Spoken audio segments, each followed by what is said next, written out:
Bonjour, je suis Serge Effès, psychiatre, spécialiste du couple et de la famille. Aujourd'hui, on va aborder cette problématique lorsque l'éloignement efface nos sentiments. L'éloignement efface les sentiments. Chacun connaît ce dicton populaire plein de sagesse. L'absence est à l'amour, ce qu'est le vent au feu. Il éteint les petits et il ravive les grands. Alors, sagesse populaire, eh bien ça veut dire que si l'absence éteint vos sentiments, comme le vent éteint le feu, c'est qu'il s'agit de tout petits sentiments, de sentiments qui ne comptent pas. D'ailleurs, est-ce qu'il éteint juste vos sentiments à vous? Est-ce qu'il éteint les sentiments de votre partenaire? Vos sentiments à tous les deux?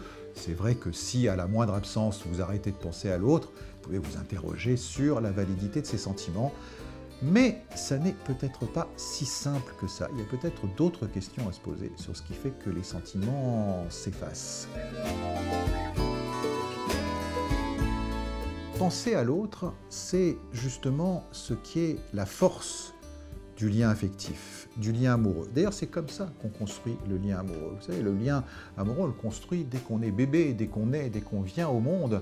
On construit le lien affectif à l'autre, le lien affectif à la mère, au père, aux personnes qui s'occupent de vous.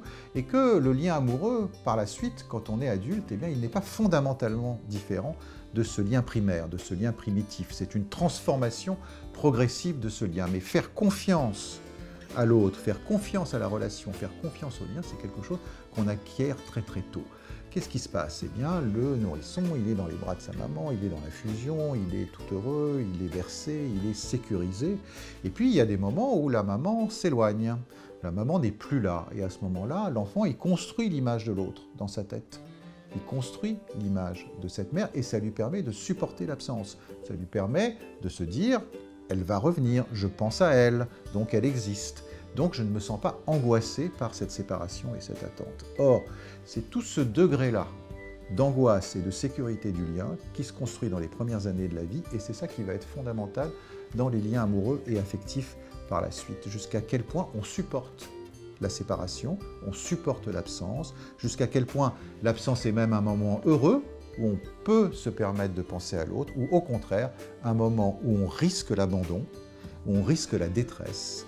Et à ce moment-là, eh bien, pour devancer cet abandon, pour devancer cette détresse, il est tout à fait possible d'effacer l'autre de sa tête, de faire comme s'il n'existait pas, pour éviter trop de souffrance. Et à ce moment-là, le fait que les sentiments s'effacent quand l'autre n'est pas là ne renseigne pas sur le fait que l'autre n'a pas d'importance, mais qu'au contraire, il a tellement d'importance qu'on cherche plutôt à le détruire psychiquement plutôt qu'à créer ce lien de confiance. Pourtant, si vous y réfléchissez, eh bien, les moments de séparation, les moments d'absence, ça peut plutôt être des moments constructifs.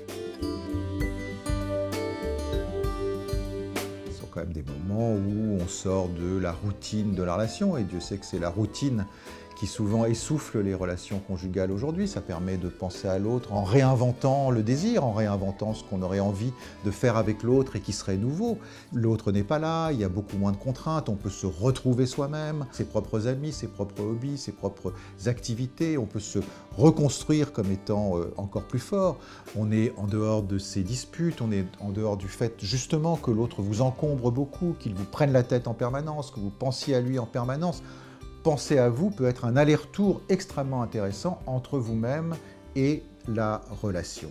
Donc, si vous ne pensez plus à l'autre quand il n'est pas là, encore une fois, ça n'est pas forcément le signe que cette relation ne vaut plus rien pour vous, ça n'est pas forcément le signe que les sentiments ont disparu, ça peut être simplement le signe que la relation est trop fusionnelle avec l'autre, que vous êtes encore trop pris dans cette relation très passionnelle du début, où on est totalement encombré par l'autre, qui vous encombre tellement que quand il n'est plus là, eh bien vous cherchez totalement à l'expulser, comme s'il n'existait pas, comme s'il n'existait plus pour vous retrouver vous-même. Tout dépend du temps où cette relation existe. Bien évidemment, dans les premières semaines, dans les premiers mois, on est forcément dans cette fusion où on est obsédé par l'autre. Le fait de ne plus y penser vous renseigne simplement sur le fait que c'est pas le bon, vous n'êtes pas dans cette fusion. Par contre, si c'est dans un deuxième temps, lorsque la relation s'est établie, que vous êtes justement dans une séparation, où vous avez appris à retrouver chacun votre individualité, eh bien, le fait de ne plus y penser, d'y penser à vous, peut être très constructif pour la relation conjugale. Justement, vous refabriquez comme une personne autonome et retrouvez l'autre sur un autre terrain, sur davantage un terrain d'autonomie qu'un terrain de fusion. J'espère que ces conseils vous ont été utiles et à très bientôt sur Doctissimo.